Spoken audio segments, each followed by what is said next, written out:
Hello again, welcome back. So here we are at module 3 of time management.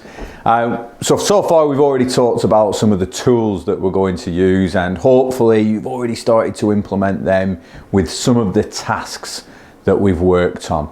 We've looked at to-do lists, we've looked at the time management matrix, you've got that task that you've worked on building in your own performance improvements, giving yourself that thinking time, thinking about the wonderful world of if you had a PA, and now we're going to start moving forward, and we're going to work even further on my personal sweet spot, which I've told you is eradicating those zero value tasks. So we're going to work on that a little bit too. So you'll remember our old friend, the time management tool. Great tool, love it, but it has a big brother.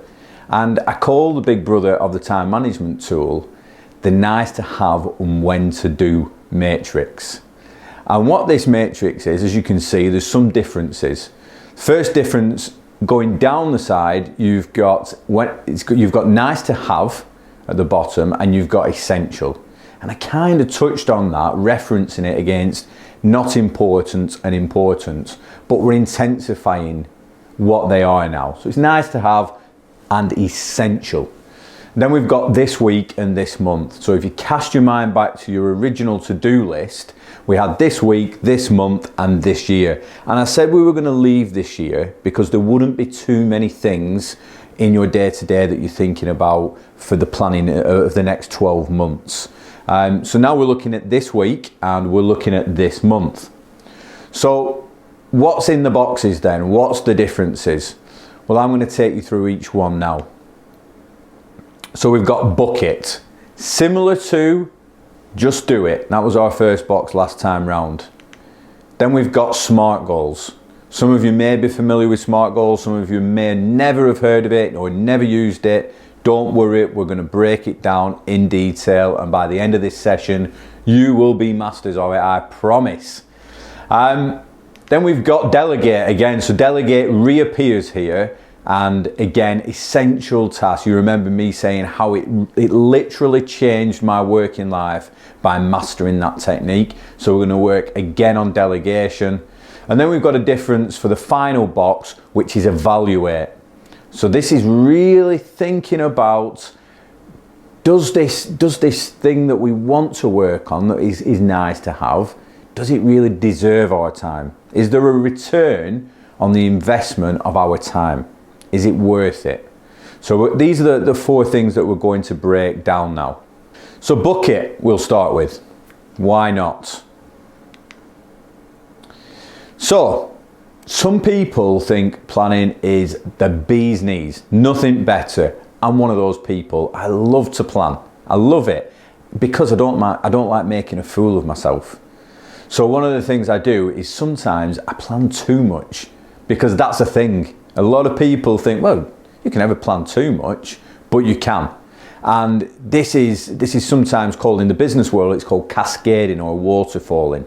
And if you think about a waterfall, how that cascades down, you've got a body of water right at the top, and it's going through one major change, hitting rocks, bouncing, changing shape, but ultimately at the bottom, it's still a piece of water. So there's been all this energy, all this noise created, but you've still got the same result from how it started at the top. And in business, what happens is some companies, they'll plan so much. They'll think of a concept. They'll put it through an innovation engine. They'll start to think how it could be better. They'll bring in experts to consult on it and looking at markets and blah, blah, blah. And before you know it, they're 12 months down the line of still working on this idea, and it's still just an idea. And they want to get everything perfect. They want every detail to be in the right place. Now, what happens is you sometimes miss the market. The market moves on, or even worse, a competitor beats you to the punch. So we want to prevent that happening by booking things. Sometimes you just got to get stuff done. So there are things that we don't need to plan. We just need to do. So that's what we're going to work on now. I've got an example for you. Can you think who invented the first motorized vehicle? There's a couple of big names in the industry. Narrow it down to one. I'm going to give you a clue. It was Carl Benz, the German who ultimately ended up with Mercedes-Benz as we know today.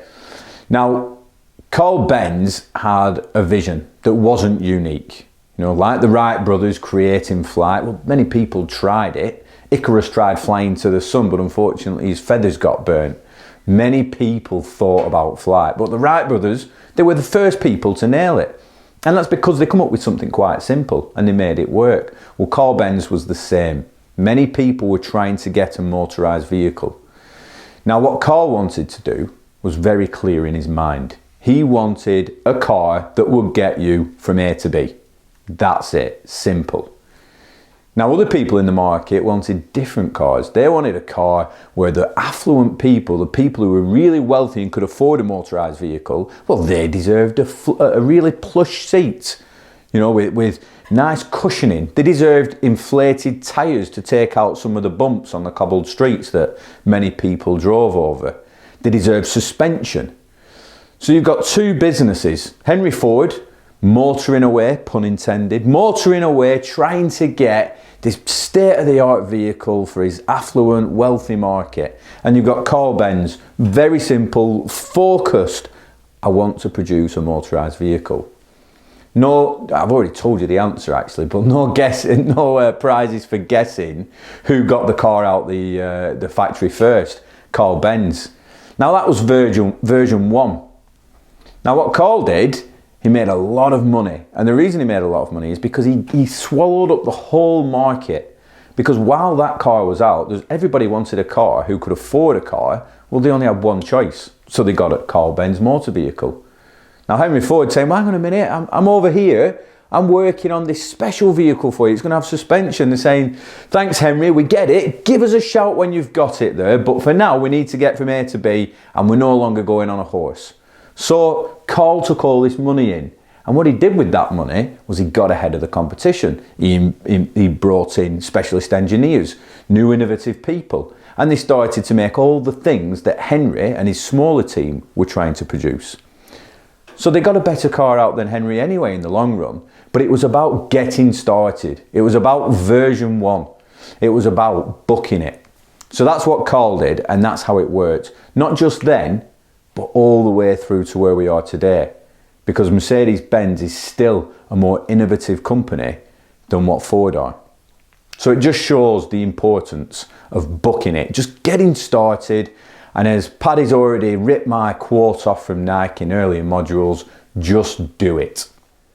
So that's book it. Now we're going to look at SMART goals. This is a really, really important section. It's a big section, so stick with me, but this is what's going to really help you turn some of your fantastic ideas that you've got, some of those things that you've wanted to change within your services for a long time.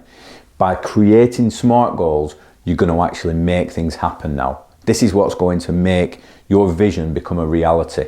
So, before I get too much into SMART goals, because I know that some people have never used SMART goals before, I'm going to show you a couple of examples of goals. And what I want you to do, you don't need to put this into your workbook, but I just want you to take 2 minutes and just jot down whether you think each of these sentences is a SMART goal or a goal.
Okay, so I'm going to talk you through now what is the difference between a SMART goal and a normal goal. Well, firstly, I want to lose 1 kilogram by the end of the month. Now that's SMART because it's specific, it tells me a figure, something that I can measure, and it tells me when I'm going to achieve it. So that's SMART. What's not SMART is I'm going to become a better leader by the end of the year. Now, it might sound very similar, but the question is, what is better? How do I measure better? So that's the difference. Better is very generic, 1 kilogram is very specific. So that's the first letter, the S of SMART, specific. If we look at the next one, I'm going to hold a team meeting on the last working day of the month. Very specific. You've got an action, you can achieve that action because it's in your power. You book it, that's one of your first ones, book it, and then you're going to achieve it. So that's the A of SMART goals, achieve. And you're going to do this by the end of the month, meaning you've got a time, you've got a deadline to do this by. And the measuring aspect of that is, well, have you done it or not? And at the end of the month, you can say yes or no to that. If we look on the flip side of that, I'm really going to engage my team. Now that is not a SMART goal, that's a goal.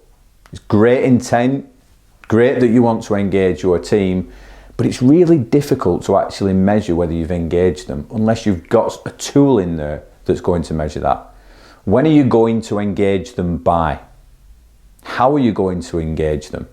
So there's many aspects that are missing that make this goal not very SMART. It's just an idea at this moment in time. And then the final one was I'm going to get into shape. Again, great intent, but not very specific, not time bound, not measurable. What is in shape? Beauty is in the eye of the beholder, is what I tell my wife all the time. So yeah, now we'll delve into some of the more specific elements of this and really talk about what a SMART goal is. So like I've said, each of the letters within SMART stand for something specific, which seamlessly links me in to the first letter, S, which stands for specific.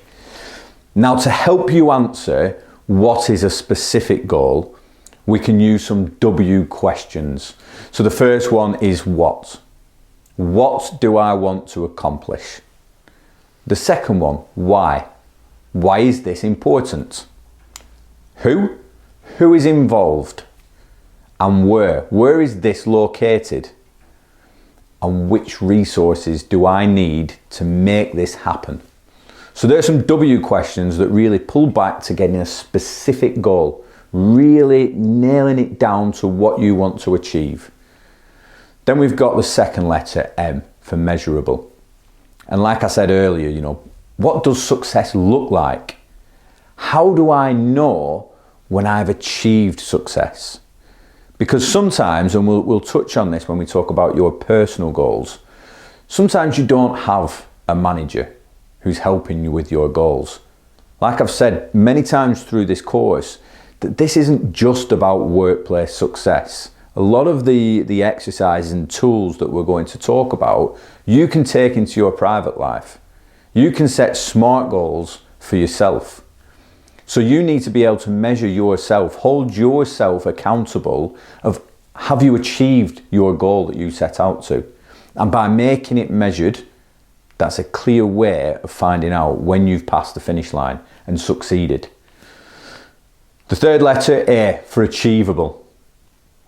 Because what I've been guilty of in the past is having fantastic ambition, but probably over-promising to myself what I can actually achieve. And the worst thing you can do is create a goal, which is, again, great intent, but unachievable or extremely difficult. Because through that period, if you put, let's say you put a time restriction on this of completing a goal within a month, and after 3 weeks, you're nowhere near completing it. You've only just started to get started with it. Or you start to get demoralized. And then the last week goes in the bin, the goal goes in the bin, and nothing gets achieved. You've probably wasted a few weeks of effort. So it's really important to understand, is this achievable? 4 are relevant. Is this relevant? So when we talk about personal goals, we're talking about, is it relevant to your life?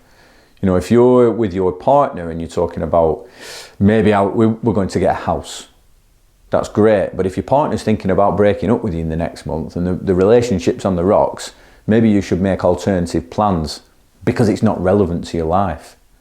And at work, when you're thinking about your teams and you start to come up with a concept that's you think's fantastic, but does it benefit everybody? Is the service that you're a part of aligned with what your goal is?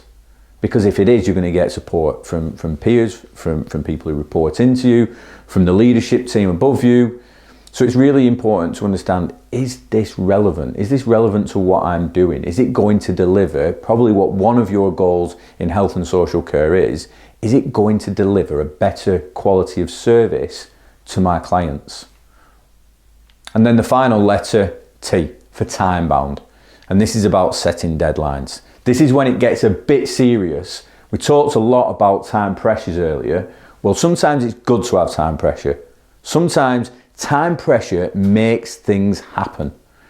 But there's ways of making it manageable still, even further. So if we set a deadline for ourselves, we don't want to start moving it. So this is a time where we keep the deadline because this is good pressure. This makes us feel good, puts a fire under our feet and makes us propel forward. But what we can do with the time pressure to make it more palatable is to put in leading indicators. So if we've got a task that's going to be for 1 month, 1 month from now, I want to achieve, let's say, I want to lose 2 kilograms in weight 1 month from now. Okay, brilliant. So then I guess in 2 weeks from now, I'll have started doing exercise or started dieting or started something that's going to help me lose some of this weight. So where do I want to be in 2 weeks from now if I'm losing 2 kilograms in the space of a month? Well, I think it's fair to say I've got to have lost 1 by then, or at least half. Let's give ourselves a bit of wiggle room. So that's my leading indicator. Week 2, I'm going to check back. Have I lost half a kilogram? I check it. I'm either on or off course for what I want to achieve. If I'm off course, it makes me put some corrective action in place to make sure that week 3, I'm definitely at 1 kilogram lost. It might mean that fire gets built up even further and I feel the heat. Week 3, am I at 1 kilogram lost? Yes. Okay, now I'm getting close. Now I can taste the flavour of success. The finish line's in my sight. I've got 1 kilogram to lose in this last week.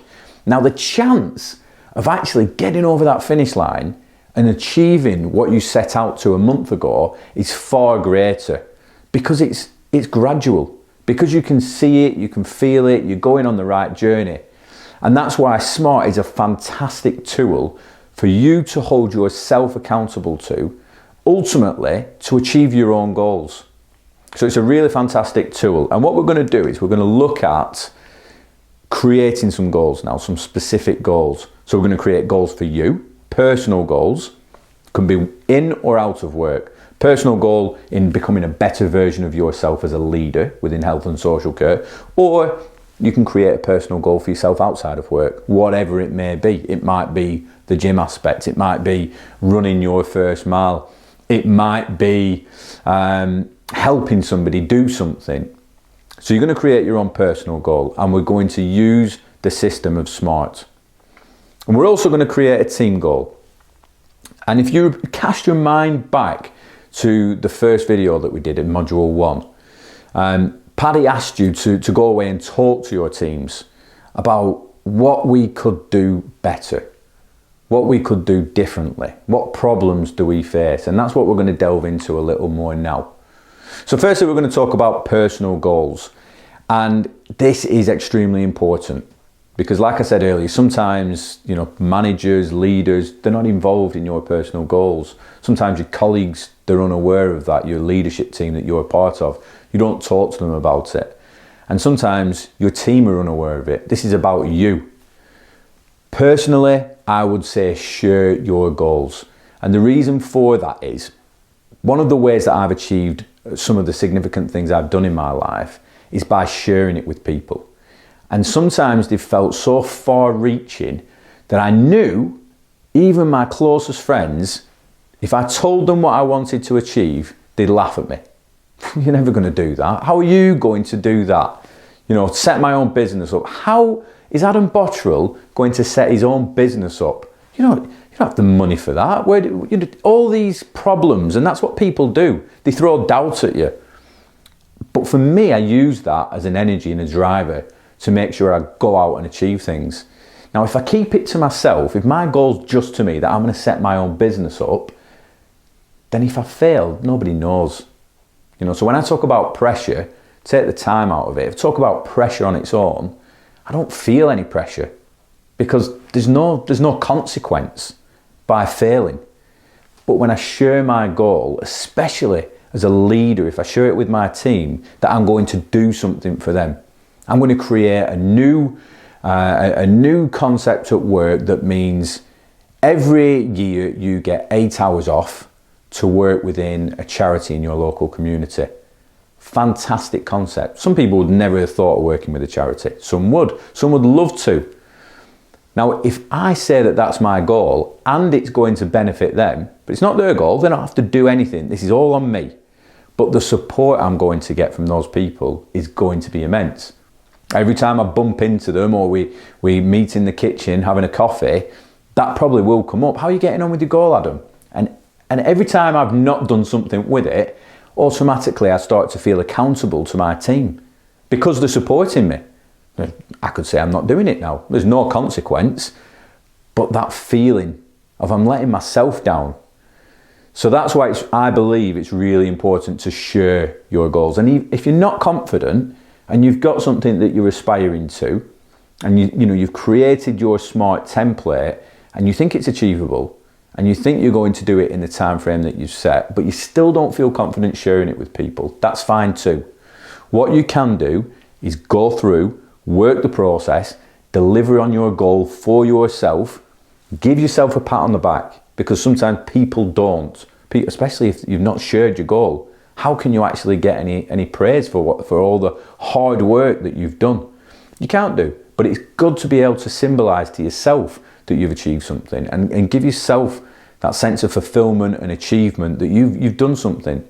So a pat on the back's good, and then afterwards you can go and share it with your team. Do you know what, guys? For the last 12 months, I've had this goal, I've worked on it, this is how it went. I failed at month 2, I failed at month 6, I picked myself back up, I did X, Y, and Z, and here I am, I've achieved it. And there are so many benefits in doing that. So whether it's shared before success or whether it's shared upon success, there are so many benefits in doing it because your team look up to you. Some may not like you, but I guarantee it, they will look up to you. They respect you to some degree, some greater than others, and a lot of them will emulate you. Now, this will be consciously or subconsciously, but they will emulate your actions because of the respect. So by setting your own personal goal, you start to influence the team around you and the people around you. And this would be called the rubbing off effect. Some people call it that. It's called transference. And if you think you're walking through a park and you see somebody pick up a piece of litter, you might never thought of picking up a piece of litter before, but if somebody else does it and you see it and you think, oh, that's good. If everybody in the world did that, the world would be a tidier place. And it just encourages that little bit to do something more, to copy somebody else who you respect for doing something. So personal goals are fantastic. And if you can start creating your own personal goals, the chances are, if you're successful and you share that success story, that your team might start to copy. They might start to replicate what you're doing because they think, well, this person's successful. I want a bit of success. They might ask for advice, but transference will start, I'm sure. And we've also got a team goal. So like I mentioned, Paddy asked you to go away and get feedback on what's working well, what can be improved, and what problems you are facing at the minute. Now, I want you to take all of those things, because you're going to get different feedbacks from different people. But you need to start drawing a commonality between these things. And I'm sure there'll be something standing out. And when you've got that information, I want you to look at your team and think, even if they're fantastic, even if you've got the best team that you've ever worked with, that you've ever seen in other services, I want you to think about, how could they be better? What is a better version of my team? What does it look like? How would they be? What distinct things would they do differently? And I want you to use that information to start thinking about what the SMART goal could be. However, I don't want you to create it. I want you to lead this, and I want you to get your team together and start to collaborate and ask them what your SMART goal should be for their team, because this is about them. This is about creating unity, creating a bond, binding your team together through collaboration, and there is no better way than a shared goal. So get you guys together, talk about the feedback that you received after session 1, and ask them the questions. What should our goal be? Think about some open questions meaning there can't be a yes or no answer, and ask them, what should our goal be? And then follow the SMART template to check if it's a SMART goal and to challenge if it's the right SMART goal that you should be using. What's the benefit? How will this change our team? There's many different questions, and this is a difficult thing. We're looking at coaching through these modules, and this is a real dip in your toe session for that. It can't go wrong. You're not giving any advice, you're not giving any answers, you're simply asking questions, and you're allowing your team to take the lead. Collective leadership, really coming together and empowering your team to create something that bonds them all together. And then when it's created, you can take that, you can put it in the kitchen, you can put it on a pin board somewhere, you can discuss it at team meetings, monthly meetings, supervisions, whatever it may be. But all of a sudden you've got something that you're all bought into. You're all pulling in the same direction on something. Maybe completely contrasting views on other things within the service, but at least you've got one commonality that you're all pulling together on. So it's a really, really great exercise to go through. So I want you to take that format now and start thinking about it. And I want you to create a date on when you are going to do this. So now, quick, simple task.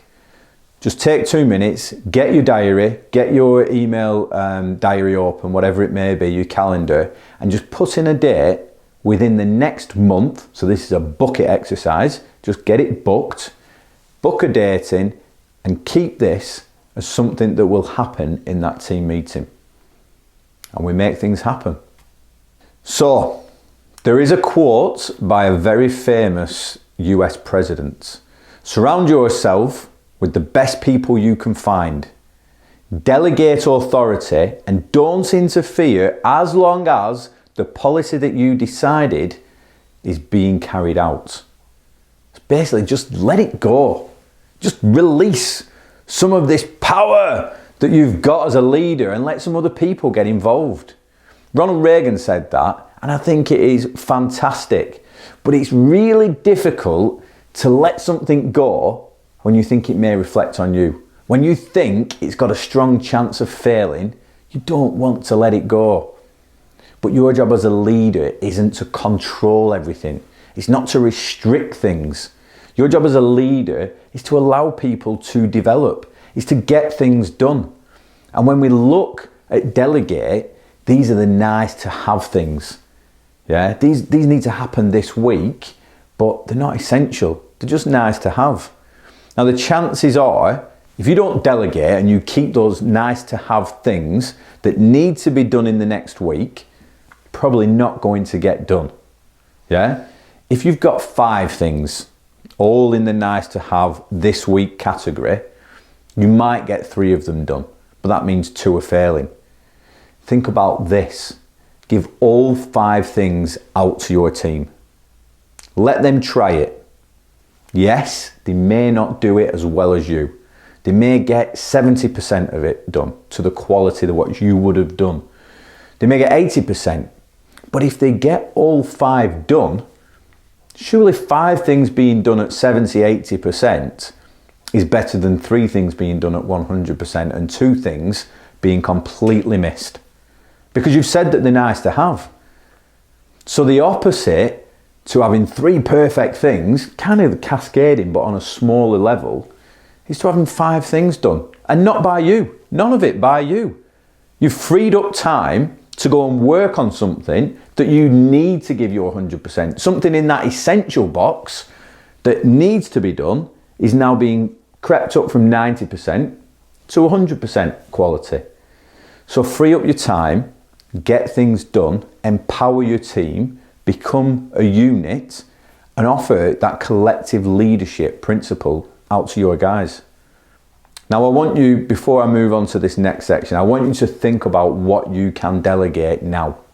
Because there will be things that are nice to have, that are non-essential, that you could delegate. And I want you to create 3 things at least that you're going to put out there.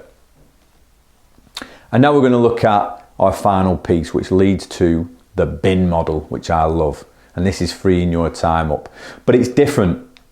So not only is this box different because it's nice to have and it's this month instead of not important and not urgent, but it also doesn't say eliminate, because some of these things need some thinking time and we're going to evaluate. So I mentioned earlier on about, is the input worth the output? That's what we want to question. And I want you to ask some questions. So I want you to create 3 things now in your workbook. So if you just get your workbooks, you can keep the video playing. Get your workbooks in front of you and ask yourself these questions. What can you evaluate that is nice to have that could be done within the next month? So I'll repeat that again. What could you evaluate that is nice to have that could be done within the next month? So just take a minute and just get 3 examples down in your workbook.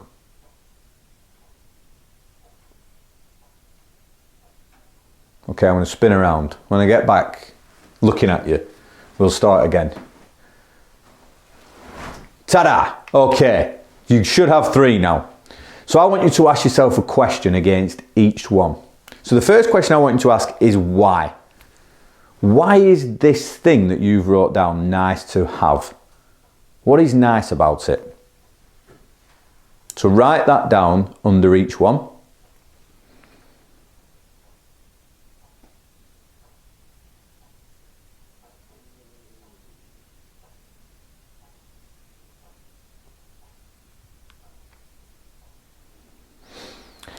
And then we're going to move on to the next question, which is, what if I don't do this? So this nice to have thing that you'd like to complete in the next month, what if you don't do it? What if it doesn't get completed and it ends up in the bin? What happens? How does that impact your team?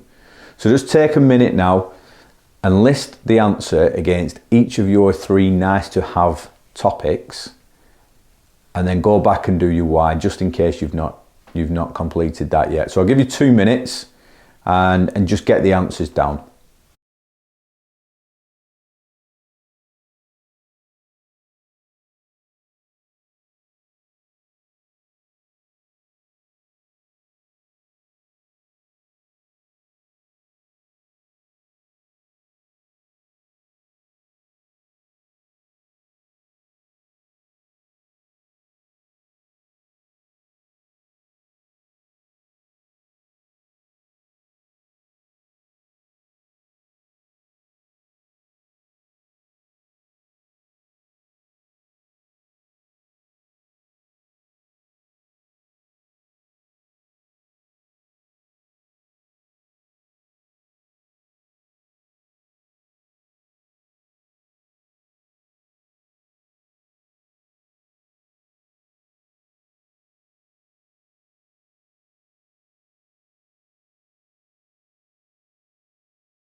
Okay, so you're back in the room. So now we've got 3 tasks that could be done this month that are nice to have. And you've also got the answers of why these are going to be nice, how they're going to change your team, how they're going to better the service to your clients, how they're going to make your life easier. And you've also got the other aspect, which is, what if I don't do this? What is the impact on my team? What is the impact to my clients or the service I provide or me personally? Now, these are your pleasure and pain indicators, and they're really going to help you decide whether you should act on this. Because if you've got something now that is saying, if I don't do this, my team are going to suffer in one way that is going to be it's going to really upset somebody, then guess what? We need to get it out of this box. It's sat in evaluate at the minute. Great, you've evaluated it. Where is it going? Because you've just decided it's not going in the bin. So you can push it across to delegate, and you can offer it out to a senior person within your team. Or you can create a SMART goal for it. You can take this responsibility on yourself because you've now realised how important this thing is. And I'm going to put a cheat in for you. You can even create a delay. Remove the time pressure. You just decided that this nice to have is not essential, but it is so attractive. It's such an attractive proposition. It's going to make your clients' lives immensely better, or it's going to change your team's lives for the better. So maybe we'll put it in to a SMART goal or a delegate, but we'll talk to people and say it's a meaty topic, this. So we're going to push it back to next month. But the important thing is that we've evaluated it. It may be that it's nice to have, and you've said, what is it going to do? Well, it's going to put a smile on somebody's face this month. That's not essential. Great, but is it going to impact anyone really that's going to add value to a person or to a client? If the answer is no, I think you know where it's going to go.